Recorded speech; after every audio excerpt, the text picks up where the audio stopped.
This was from the SETI project, the Search for Extraterrestrial Intelligence, that has these large radio telescopes aimed at the stars. It would be front page news all over the world. And interestingly, we're making contact with instrumentation, and we have proof of this sort of contact and communication happening. And it's interesting how because it's not being done with the whistles and all the falderah of a giant radio telescope, the media so far hasn't picked up on this, but eventually I have no doubt they will. Basically, those of you who have been following our work will know that for the last couple of years we've had an amazing man who's joined our team, Emery Smith, who will be with us on the phone today on the show. And he will be playing some of these tones that we've had contact with, and I'm going to introduce that in a moment. And Emery has been doing amazing work with not only photography, but also helping to get the equipment and get instrumentation so that when we're having contact, we have not only photographic evidence, but also electronic and auditory evidence of the contact. And so I want to thank Emery for all that great work he's been doing for the last 2 years since he's gotten involved with CSETI. What we're going to do today is to really review first how it is that we make contact. And those of you who are new to the program, if you go to cseti.org, you'll see that we hold expeditions around the world, 4 or 5 times a year. And we recently have just returned from an expedition in the United Kingdom where we went into the crop circles, and also we were in Colorado in June where we had amazing contact that occurred, and we're actually getting ready now to go to Mount Shasta in the next week or so. And I think that one of the things that people first ask is, how is this contact happening? And I just want to review briefly how it is that we do this. And there are really 3 main ways that we do it. And since we're on the World Fusion Network, I'm going to emphasize first the trans-dimensional conscious manner. And in the science of consciousness, those of you who've studied awareness and the science of consciousness know that the mind is actually an omnipresent field of pure consciousness that enables each living person who's sentient to be awake and aware. And what we have discovered is that intelligent civilizations have technologies, and I have called it consciousness-assisted technologies, and also technologies that assist consciousness, where their communication systems are going at multiples of the speed of light and interface with a coherent thought and consciousness when it's established in an expanded state. Some would call it the samadhi state. But even in the relaxed state of mind, where the mind is more open and where you can begin to remote view, as they say, distant places in space, what we find is that these interstellar civilizations have the ability to pick up thought and to pick up consciousness when an individual or a group of individuals enter into that place of the placeless, the level of consciousness that's beyond the limits and the boundaries of linear space and time. And this makes sense because if you think about it, how are you going to travel at the speed of light or anything less than the speed of light between galaxies and star systems? If you take the Andromeda Galaxy, it's 2.5 million light years from here, and our group has had contact with extraterrestrial beings from the Andromeda Galaxy. As outrageous as that sounds to make that statement, but we have.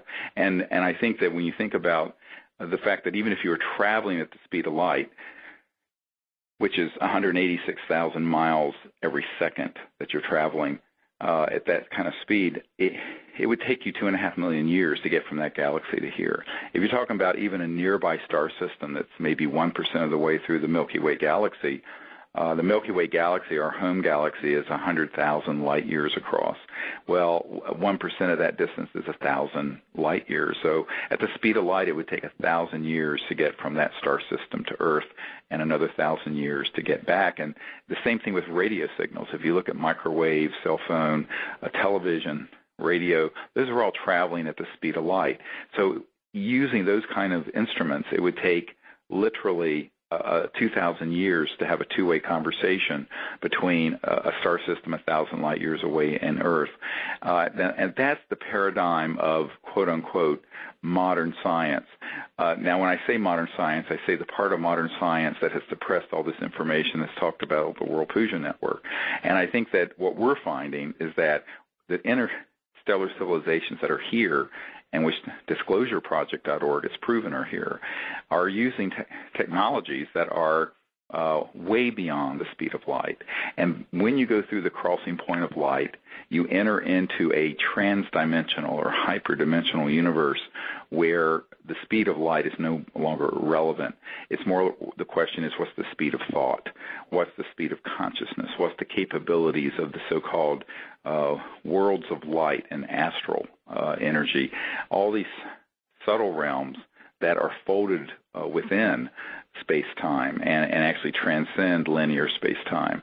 And so when you think about it, this ability to remote view, to go on the path of the seer, to awaken your inner sight and see remote places in space, this is, while very ancient on the one hand, very germane to the space age and the contact that we're having. And I think that the shamans and the enlightened people of past civilizations on Earth have all known this, whether it be ancient Egyptian or Himalayan or the Shambhala Kingdom or the ancient peoples of South America and the native peoples of America.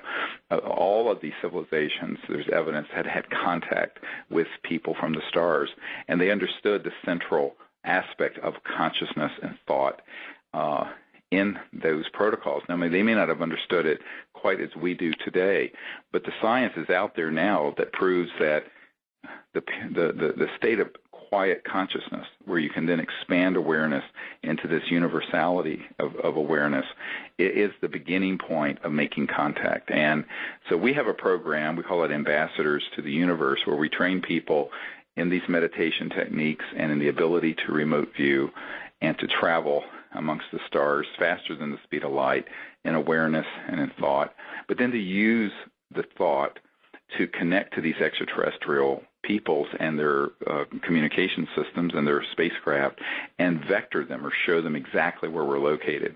So, for example, we might be in the desert of Colorado, and we will form a circle out in the wilderness, and we will then go into a deep meditative state and then begin to expand awareness to where we then rise upward above the desert into space, and a number of people will then begin to see in their inner sight an extraterrestrial person or spacecraft or planet.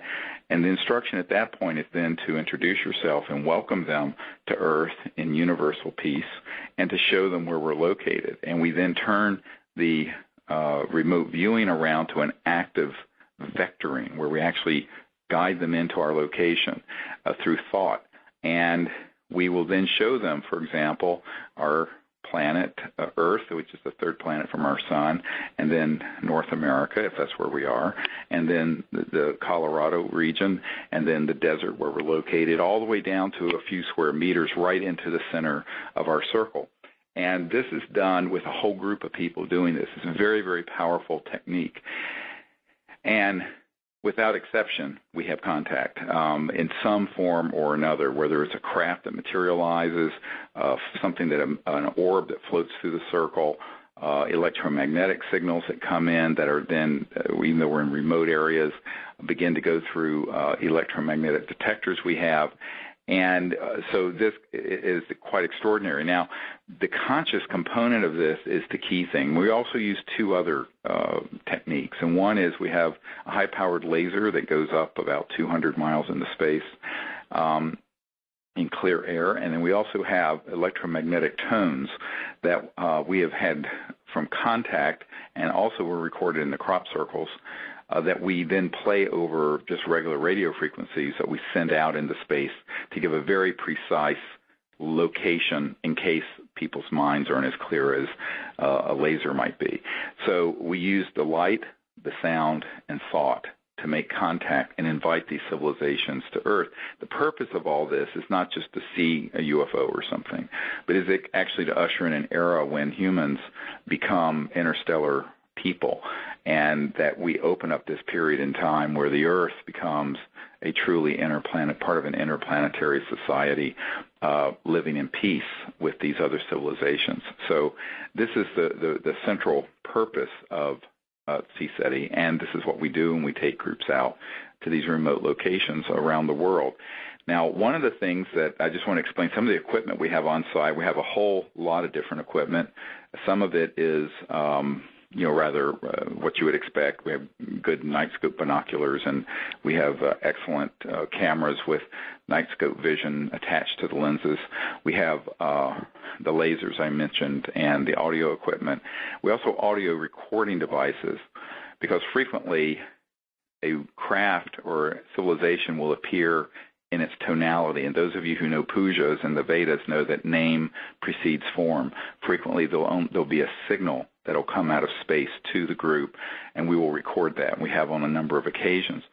Now, we also have electromagnetic devices. These are things like radar detectors, like you'd have in your car to pick up a police car signal when they're trying to catch you speeding. But we also have devices such as a magnetometer, and this is a magnetic field meter that actually picks up the fluxing or the movement in the magnetic field of the Earth. And it's set, when we first get onto a site, it's set at 0. So basically, there's a certain magnetic field on Earth or any place on Earth, and you set the meter to 0 so it's silent. When an extraterrestrial vehicle or communication begins to happen, and it's happening from within space-time, it's not happening in a linear way. We'll get into this in a moment.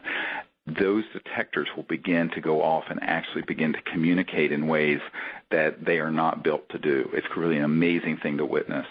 And this has been happening in an increasing fashion since 2007 and 2008, the last 3 or 4 years. And what we're finding is that the extraterrestrial civilizations doing this will be doing the communication through these electronics, while at the same time they're appearing as ships of light or as craft that fully materialize around us. And this goes on throughout the evening. So we have begun to record these detection systems. And you have to remember, we're out in very remote areas. These are not being set off by a police car or by any man-made items, because we're in very remote areas.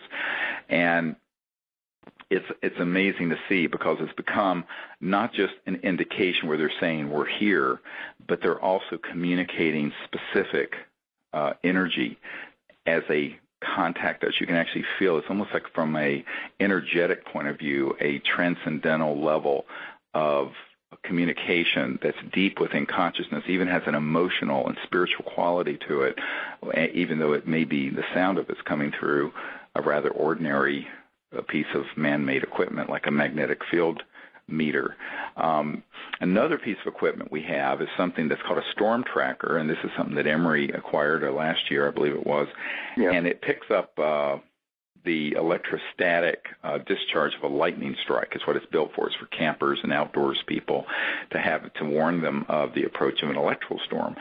What we found, however, is that the extraterrestrial civilizations that are involved with our group have chosen to use that in a very specific way, which we'll get into in a moment, where it will go off in a sequence and in ways that are very anomalous, even though there are absolutely no electrical storms within hundreds of miles of us.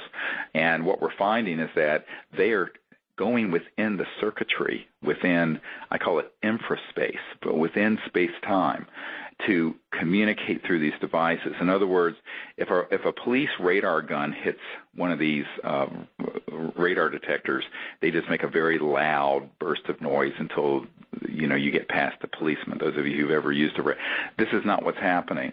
These are actually coming within the circuitry, and we will have an identical, say 3 or 4 identical laser and radar detectors, and they will only select one, for example, that might be beside me or beside Emory, and they'll begin to communicate in a very anomalous way. The others will not go off at all, even though if it was something man-made that was a linear beam of electromagnetic energy, it would go off. They should all go off on the same frequency at the same time.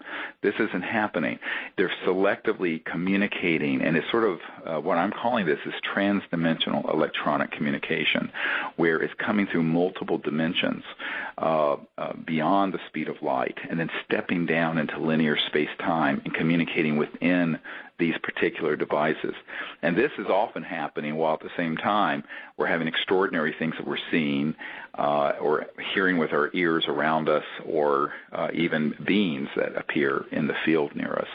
So all this is taking place sort of simultaneously, and the reason it is because these civilizations that are visiting the Earth are very eager to make contact with awake humans who are doing this for the purpose of peace, who don't have prejudice against them, and who are doing this for the ability to create a whole new chapter in human history where the sciences of consciousness and the science of new energy and free energy and the ability to live on this planet peacefully become established. And that's really what we're doing. And we feel that the reason we're having this escalating level of contact is because the time for all the secrecy that's going on is ending, and the time for the disclosure of this being known fully by everyone on Earth is very much nearer.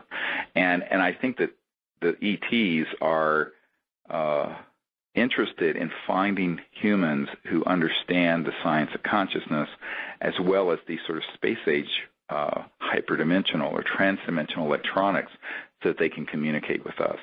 And that's what we're having happen. So I just wanted to give a few minutes of this sort of an introduction, and we want to get right into it, because what's happened, and Emery, you can share kind of your experience, what happened in Crestone with this detector, and it was happening on the level of consciousness, but also on the level of the meters themselves. And I want people to hear, a detailed description of kind of what you and I experienced. Well, it started, there's always usually starting, it always precedes or after you'll see, someone will see something, or the craft will be coming, and right when that happens, these magnetometers and storm trackers and radar detectors, before it happens, will start alarming us, and they'll start going off in very specific tones that are not native to the device at all. Right. And like Steve said, they are coming from within space. So it's not something that's, coming from a directional. And as it escalates, we usually have an event happen. Now, what happened with Steve and I at one point is the magnetometer, this started back in France, actually, right. The first time this happened. And that was when we had an amazing craft that was actually filmed over the field in France. And we walked out to that field. And between Steve and I only, the magnetometer was having a motion that was like a beating heart, and it would constantly beep and beep and beep. And it was only between Steve and I at around our solar plexus and our root chakra in this area, when we held the magnetometer between us at our waistline, that this would become very active. And now at that time, we are also feeling something. Both of us are having an experience. And the same thing happened in Crestone this past year. Right, right. And there seems to be a triad between Steve, myself, and these ETs, that when we get together, and I mean very close, within a 3-foot proximity, that this magnetometer starts escalating. And there's a type of download that's coming. Right. And this is all happening on many different levels, on a conscious aspect, on a spiritual aspect, and a physical aspect as well. It's a type of communication that's happening.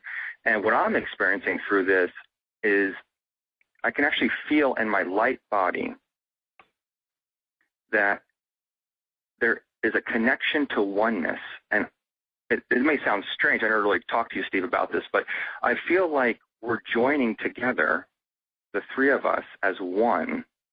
Right. And I can feel this bond, and I can see and feel the download that comes from within. Being a human in a crystalline structure, and these devices have crystalline diodes in them, and I think has a lot to do with it also, with these tones that are coming through interdimensional time, that Steve and I, when we're in this triangular formation holding this magnetometer, are a kind of antenna. Correct. And this antenna is absorbing messages and communication downloads that is actually affecting us on a microcosm level of our DNA. And this change is permeating from a microcosm to a macrocosm, and it's constantly expanding in a waveform so that it will affect not only ourselves, but the people who are right around us. It affects those people and the planet, Gaia, and it actually expands out through the entire humanity of Earth. And it's a beautiful change that's happening, and it's starting, I'm sure, in many places, but it's absolutely starting with the CSETI group and Steve and I, it's like the doorway, which is opening, and the changes are coming. And like I said to you earlier, Steve, I mean, ever since Crestone, that download that we had out there where the magnetometer was over 3 milligauss for quite some time, at least 45 minutes. Right. This was in Crestone, Colorado in June, by the way. Yeah. Right. In June, when these little beings were approaching the circle, and we had them there at one part of the circle, and in the center of the circle, at one point, you came up to me, and the magnetometer, as I was filming all this, the magnetometer went absolutely off the scale, and that's when I had this amazing enlightenment experience, right, where my body was vibrating. That's right. Inside. It was vibrating inside, and I felt this warmth come in, kind of like the warmth like you stand too close to a TV set or a microwave, where you feel some inner heat coming. But it wasn't like the microwave or TV where it felt like it was negative at all. It was a very positive experience. But it was a download. It was absolutely energy coming into our bodies, the both of us, and changing us inside. And ever since Crestone, specifically Crestone, my dreams have been so pure and high def and lucid. I say high def because it's so specifically clear that, you know, I have dreams all the time, but when I was much younger, around the age of 10, I used to be able to control my dreams and do whatever I want in my dreams. So I lost that ability as I got older and into high school. And then recently I regained that ability. Right. So right. Any intention before I lay down to go to sleep, I can dream about that, whatever that intention is. Right. And I will wake up. Yeah, lucid dreaming. Yeah, and it's amazing how that opens with this sort of contact. Mm-hmm. So you can, have this dream, and you can control what's going on in the dream and find out many different things, and you're aware that you're dreaming. Right.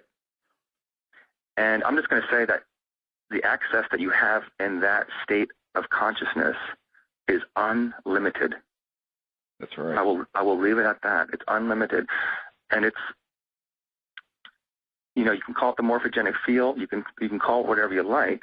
It's unlimited access to beyond the universe and all the dimensions that there is, if you choose to use that.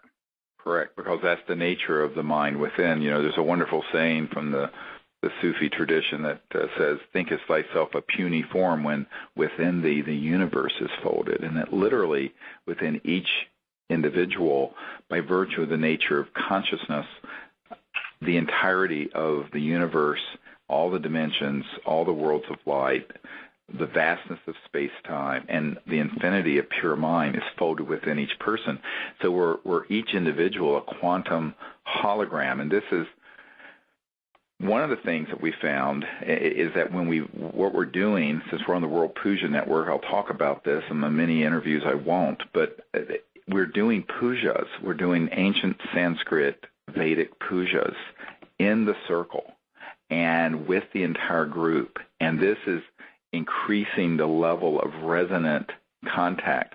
When Emery just mentioned in France, I just wanted to make a comment. This ship that was hovering over the field that he photographed, and many of us saw it blip in very quickly, just like at the speed of light.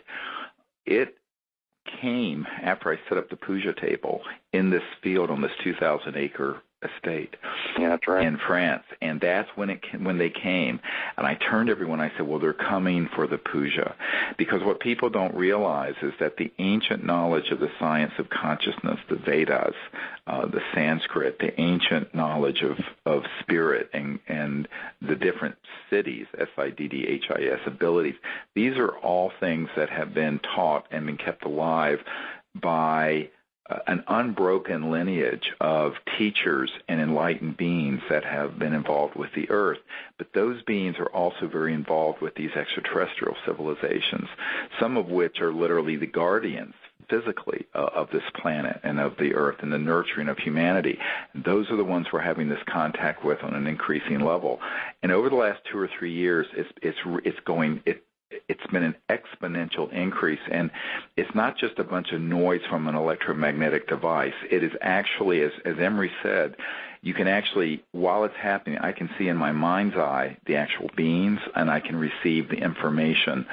It's sort of the meaning of what they're saying, although it's very abstract. To move it from that abstract level of trans-dimensional consciousness and very, in a sense, space-age communication into English language is something that you have to really get out of your own way and become sort of a really clear channel for it. But in this book that came out about 1.5 years ago, Contact, Countdown to Transformation, there's the last chapter is called the Orion Transmissions. And in 2007 and 2008, we had at Joshua Tree National Park, where I actually became this antenna, like Emery's talking about, and this burst of energy came through for 23 minutes, and then the next year for over an hour or two. Now it's happening, in increasing frequency, and it has to do with almost a triangular energy field between me and Emery and these ETs, and I hate to say this, but it's almost as if they're using our bioelectric field and consciousness and the integration of our bioelectromagnetic field and consciousness through the chakra system to facilitate this sort of contact that then is causing these electromagnetic detectors to be very specifically kind of in resonant tuning with that during this communication. It's an extraordinary experience. And it's really becoming more and more intense with each expedition that we go on. Yeah, and like you said, I do agree with the part that it may not actually be coming through the detector, but actually through us to the detector to decipher. Right, absolutely. And that's what I feel, because as you notice, when we move the detector away from us, Steve, it's not that active. But when someone brings the detector to us, then the information is exchanged, and the recorder or whatever it is starts, the magnetometer will start going berserk. And each tone also that emanates from these magnetometers has a message in it. And like Steve says, if you relax the mind and focus on that, it's a wealth of information, including who these beings are and what the message is. Right. It's beautiful. It's absolutely beautiful. It is beautiful, and I try to interpret that for people as it's happening to a point, but some of it is it's so much so quickly that it almost has to unfold over time. And this is really an extraordinary level of contact that's happening, and it is transdimensional, and yet there sort of has to be a portal into linear space-time and Earth and humanity for it to happen. And since this first began to happen 3 or 4 years ago, I've said to everyone that what they're really doing is they're using our willingness to go into this state of samadhi and pure contact to then enter into linear space-time, and through the morphogenic field of our own bioelectric field, genetic field, it's then going into the hearts and minds of everyone on the planet. It literally is affecting the whole planet, and you can feel it. It's really an extraordinary and profound experience that is about it coming through us rather than us making it happen, as it were. It's something that we have to, be a clear enough vehicle for this to come through, and that's the art of this. The art of it is being able to get out of your own way and let this come through, and then the amazing things that happen, not only that's being photographed and seen with the eyes and felt, but the energy transformation that's taking place, which is, if you look at the whole Earth as sort of a crystalline field of consciousness and energy, which is what it is, it's actually resonating around the whole planet and everyone on the planet as it enters us. And we will actually, for example, in England, we actually had a burst of light that was right above the group that was so bright that it was coming out of transdimensional space-time, and it was physically visible, but you could tell it was originating from the level of the celestial level of the extraterrestrial worlds. In other words, civilizations that are physical and have planets, but where everyone on those planets are in a state of God consciousness at the level of celestial beings. So it's almost that they're operating at the level of God consciousness where it would be as if they were angels, except they're not angels. They're physical beings from other star systems, but their whole civilization is evolved to that level. And that's what's beautiful, is that humanity is headed to that. Humanity eventually is going to be, over the next few 100,000 years, we will all evolve into God consciousness people who as a civilization will then go amongst the stars. And this is the path that we're on, because what's happening in this whole new era that's opened up is that as this 500,000-year cycle is opening and then this old cycle is closing, there's a lot of chaos on the planet. But what this is really about is that a group of people, all of us together who understand these concepts, coming together and creating this morphogenic field that Rupert Sheldrake talks about that affects the entire Earth and everyone on it, but that then puts us firmly on that path of enlightenment and free energy and the ending of poverty and suffering and the entering into this age of enlightenment. But at the same time, we are doing this with full conscious awareness that we're not doing this alone, that there are civilizations out there that stand ready to assist us, but they're not going to force it. One of the things that I kept getting the message was that they have to have humans willing to be vectors or channels for this to happen. It's not like they're going to land on the White House lawn and force us into some sort of state of peace and enlightenment and interplanetary civilization, because it doesn't work that way. I mean, we've seen how successful trying to turn Afghanistan into a Jeffersonian democracy has worked. It works in this other way, where people have to awaken to this, put themselves at service to universal peace, and in higher states of consciousness make this change happen. And that's what we're literally experiencing. So a lot of people who think that when they come on these expeditions, they're coming to sort of a seminar, they find out within about 12 hours that they're actually part of history in the making, and they're observing and being then part of. And what's wonderful is that these groups have become more and more resonant and coherent over the last year or two. And what we're finding is that the people who are being guided to come are the people who need to be there. And it's just, the whole group becomes sort of a morphogenic field, opening this portal to these other civilizations and to these other dimensions. Absolutely. Do you want to play one of those tones? Yeah, let's do. I mean, for folks who want to hear this, I want to play, just give you an example and what you're going to hear. Now, this is the magnetometer you're going to play now, right? Yes. So let me just explain again. This is a device. You can get a tri-field meter, and it has a magnetic field detector that, as I mentioned before, will pick up the changing of the magnetic field around you. You can set it at 0. And those of you who are interested, I mean, there's a CSETI app, if you have an iPhone or an iPad, where you can also download the protocols for contact from the App Store, and it's called the CSETI Contact app. And that app actually does turn your iPhone into a magnetometer. And But the magnetometer you're going to hear is sort of a professional grade one that's designed to pick up the magnetic field changes. And if you were to walk over to, say, a car engine or a motor, it would go really crazy because of it would just go and make a bunch of noise. Here you're going to hear this sort of nuance. In fact, sitting there out in the desert, we're around the middle of nowhere, and there's no motors or nothing. When this begins to happen and this sort of connection occurs, it is so profound because you can see in your mind's eye the ETs there. There are actually physically things that you're seeing and experiencing. But then at the same time, there is this message coming through, and there's a nuance. It was almost, in Creston, it was almost like a symphony of subtle sounds that came through. I don't know how much it came through on the recording, but we're just going to play a little bit of it right now for you.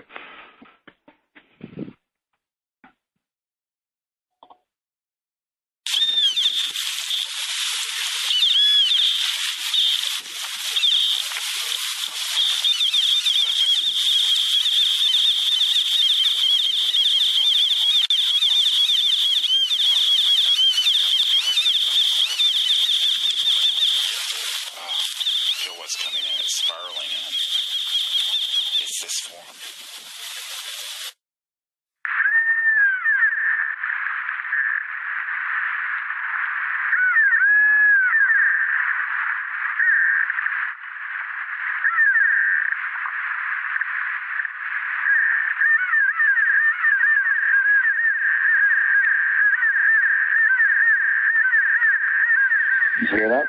Yeah. What's interesting about this, by the way, for folks, a lot of people who are hearing it in the circle, they're going, "Oh, this sounds a great deal like a almost like dolphins speaking, or a dolphin kind of like the sound that they make."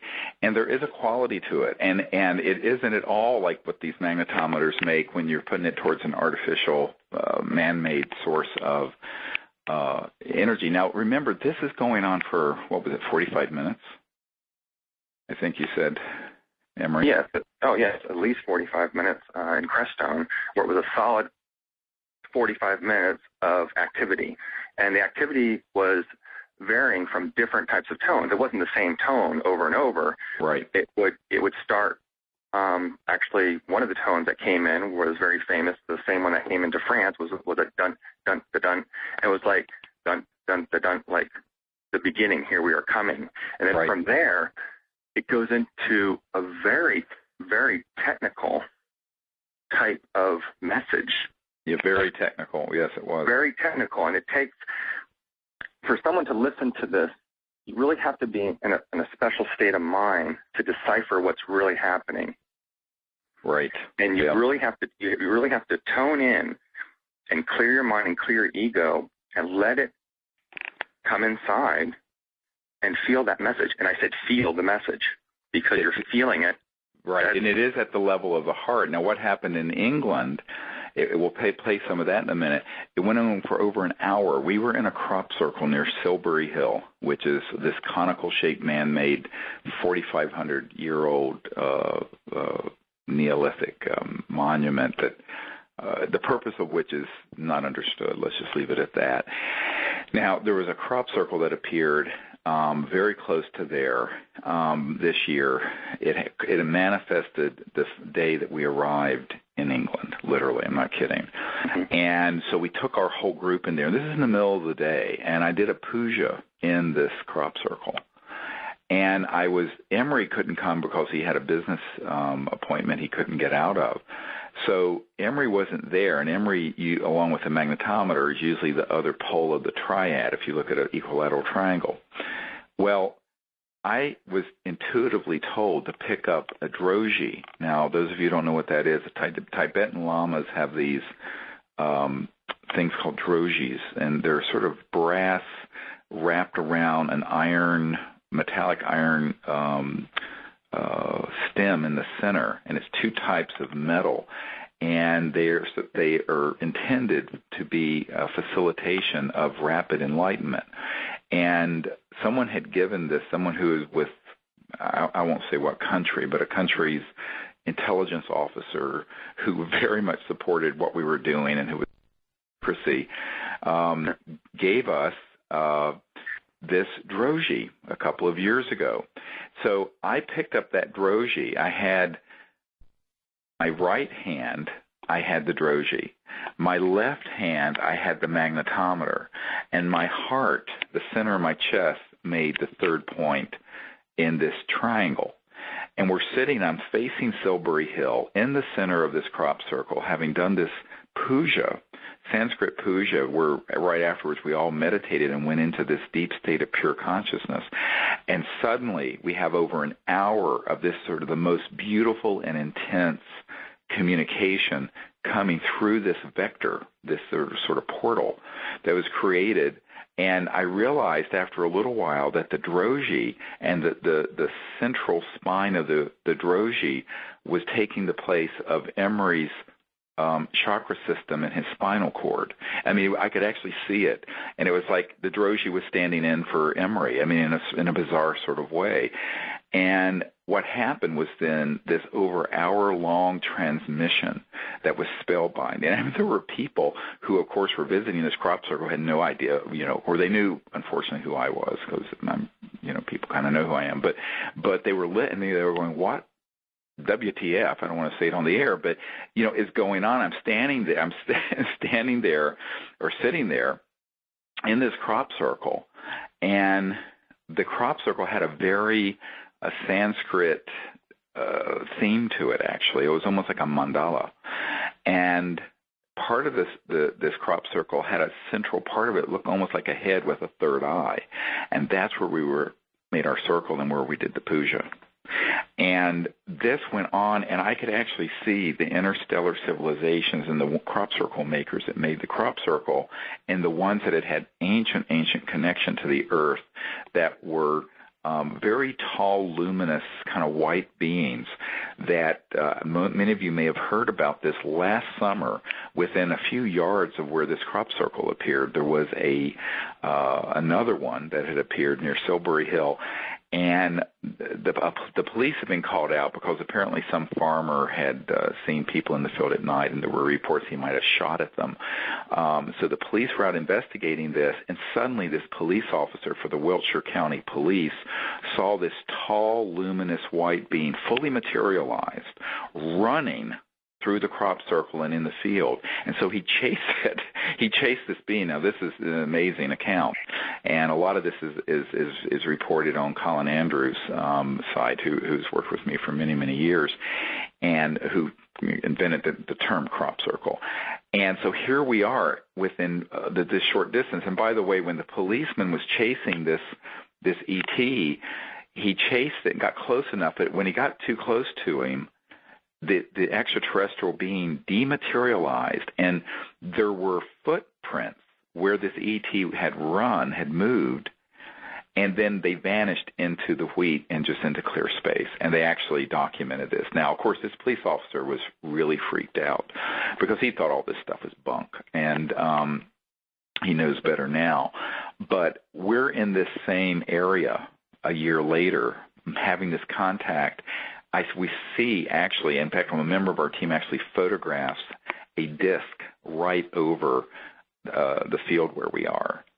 And we're doing this puja, and suddenly we have this long transmission, and it's from this ancient civilization that's been involved with Earth since before Neolithic times.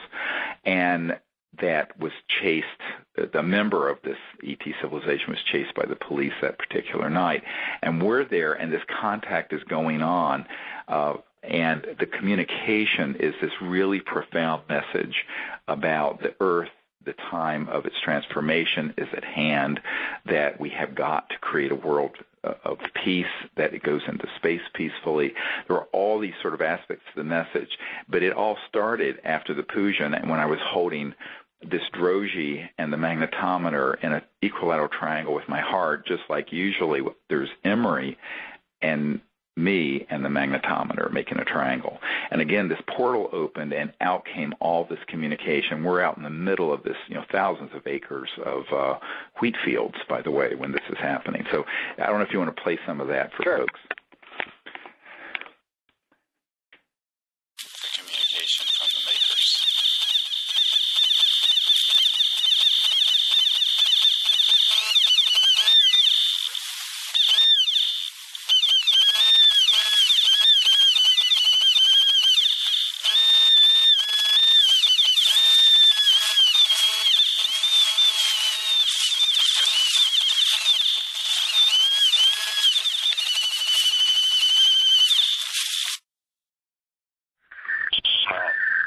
active.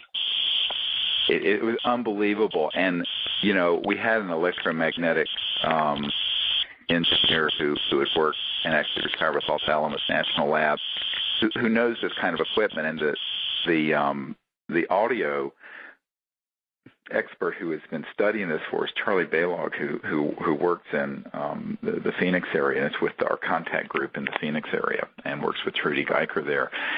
He has listened to this, and there's a very long analysis that's going to go up on our website about these tones.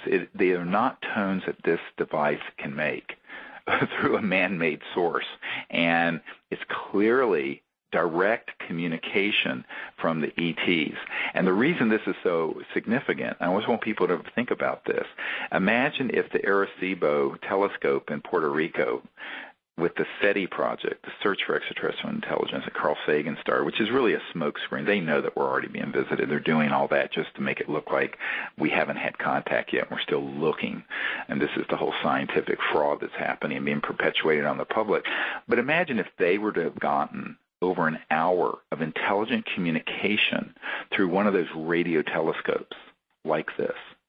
It would be stop the presses worldwide. And that's what's now happening at virtually every one of these expeditions, not only with the craft that we're seeing and photographing and the beings that are there, but these electromagnetic communications. And unraveling and unfolding the message is, quite frankly, a very consciousness-centered process, but it's beautiful, beautiful energy. And I know that the people who are there when this is happening are in a state of a complete amazement, and also sense the beauty and the spirituality of it. It actually has an emotional and spiritual feeling and message to it when it's happening. And yet at the same time, there's a great deal of intelligence, almost mathematical, hyperdimensional mathematics that are coming through us and through us into the earth. And that's what I think is actually having an effect, and it's hard to describe, as it comes from consciousness and astral, the worlds of light, into linear space-time through us. It's actually affecting the genome. It's actually affecting the genetics and the physical plane. It's actually altering space-time. And I think this is happening because really, if you look at everything being connected non-locally through consciousness, those of you who have studied the science of consciousness, this is actually having an effect globally and on everyone on the planet. And we can feel that. We feel like we're just sort of like, it's just a portal is opening and we're a vehicle for this. But we're a resonant field, and we have to be there to do it, because there has to be, it's sort of like a step-down transformer, if you know what that is. If you have a power plant that has 1 billion watts of power coming out of it, for you to get 110 watts to run your computer at home, there have to be step-down transformers or it'd blow out your circuitry of your house and your computer. You can't handle 1 billion watts. And it's sort of something like that. It's sort of like we're being step-down transformers collectively through contact with these advanced civilizations, and there's something happening not only to us and through us, but into the earth and into Gaia and into the other people of the planet. And it's an amazing and beautiful thing to experience. Yeah, I agree with that, Steve. And one of the other things, if we can touch base on it before the show's over, is I really would like to talk about the Thunderbolt Storm Tracker and the way that it follows you. And let me elaborate a little bit on this. The Storm Tracker, which we talked about earlier, which is used to identify supercells, which are huge thunderstorms, about 10% of most storms, and lightning that's within the storm, and squall lines. This device is really only made to go off if there's a storm or if there's lightning nearby. However, ours has been entrained in a way that there's these sentinel beings, like the security beings, that are in contact with Steve and have been with Steve all his life, I think. And what happens is they're using this storm tracker to communicate to us that they're there. And the way we know this is that the storm tracker I carry around with me, I live in Florida, and we use a storm tracker a lot. So I know how it responds to storms. I also know how it responds when I'm driving around. And when I am with Steve and driving him around, the storm tracker, when we're on our way to the site, and Steve gets in the car, and the car is ready, I'm in there in the car. As soon as Steve sits down in the car, the storm tracker beeps. and it's basically like contact. Like, as soon as his body sits in the seat, it's like, okay, confirmed. Right. Dr. Greer's in the vehicle. Right. As we're moving out the driveway, we make a right-hand turn. Beep, beep again as we make the turn. Okay, there was a change in the direction of Dr. Greer. Now, on every turn that we do, the detector goes off. Correct. And what I believe is happening is there's a frequency that Steve gives off. We all have a bioprint frequency, I believe. It's an energy field, like a thumbprint, fingerprint, if you would. And we all have a different frequency that we give off. And I believe that the ETs have locked on specifically to Steve's frequency. And anytime he moves, they're saying that we are here, we're there to protect. Correct. And this has been going on for years, but now we have a device that they've actually selected and, as he said, and trained to go off. Now, to show you how bizarre this is, I mean, we're in England where there's no electrical storms, nothing.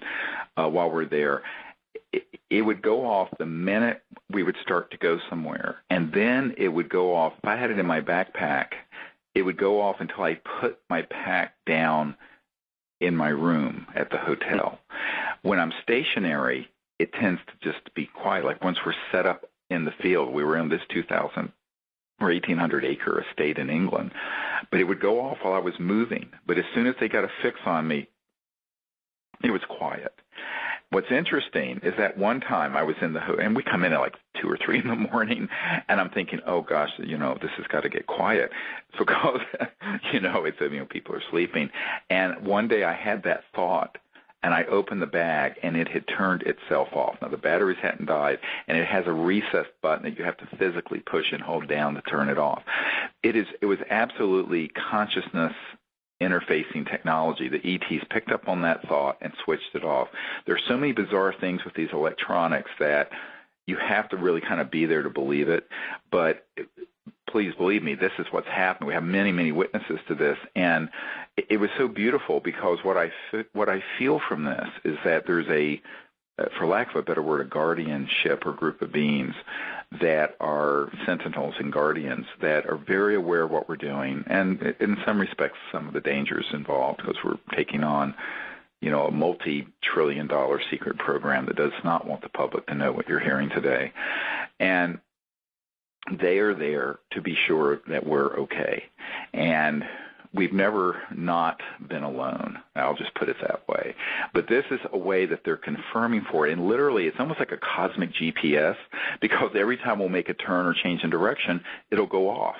Now, in England, every time there would be something like a danger in the road or something, I would think, oh, there's a dangerous situation. It would go off as if to say, we have your back. It's really very, very strange. And this is not something this is not a cheap piece of equipment. It's not malfunctioning. And it's doing it very specifically under specific conditions as a way of letting all of us know that we're protected. But yeah, somehow they're well, because I'm the director of the project, I guess, kind of locked on to my frequency. And I think there is a there's a field of energy where consciousness and the bioelectric and the chakra fields all come together. And everyone who knows meditation knows that. But that's kind of how they're connecting. But they're using this electronic device to confirm their presence and to make sure they're completely locked on no matter where we're moving. It's amazing. It is, and sometimes if I get to the circle before you, another point is if I have the storm tracker, when you enter the circle, it goes off. Right. So it's aware that even though it's not with you, it's aware of your light and your frequency and your energy field as you approach the target area. Right, and this gets us into the whole thing of, how extraordinary these civilizations are and patient that they are, here assisting in this work for contact and the creating of universal peace. And it's actually very touching and very beautiful. And even though this has happened now hundreds of times, I never cease to be humbled and amazed by it, to be honest with you, and kind of gobsmacked. It's just fantastic. And for those of you who are interested, we are going to be going to the remote Southern California desert in October, and for a week in a place that's a 700,000-acre wilderness area. So those of you who want to join us on that expedition, we will be there. I don't have the dates here in front of me, but it will be in October, and the information is at cseti.org. And then we have plans to also do an expedition in Arizona in February, and then in Florida again in March or April. So stay tuned, and if you're interested, you can get on our notification list at cseti.org, and we'll keep you informed of our progress and our plans for future events. Well, I think we're out of time, Emery, and I want to thank you for